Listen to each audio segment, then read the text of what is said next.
قرآن کریم کے دوسرے پارے کے 6 صفحے کی آیت میں نے آپ کے سامنے تلاوت کی، جس میں اللہ تعالیٰ فرماتے ہیں یا ایھا الذین آمنو، اے ایمان والو، کتب علیکم الصیام،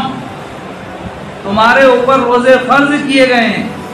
کما کتب علی الذین من قبلکم، جیسا کہ تم سے پہلی امتوں پر فرض کیے گئے، لعلکم تتقون، اور ان روزوں کے فرض کرنے کا مقصد یہ ہے کہ تم پرہیزگار بن جاؤ، تم تقوی طہارت والے بن جاؤ، تم متقی بن جاؤ،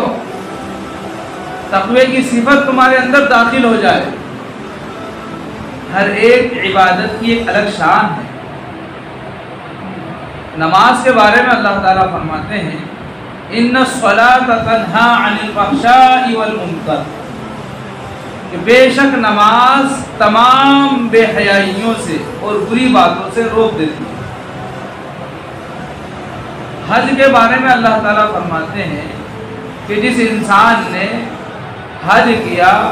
اللہ تعالیٰ اس کے گزشتہ سارے گناہ معاف کر دیتے ہیں۔ حاجی جب حج کر کے لوٹتا ہے تو وہ اس حالت میں لوٹتا ہے کہ گویا اس کی ماں نے آج ہی اس کو جنا ہے۔ یہ حج کی صفت ہے۔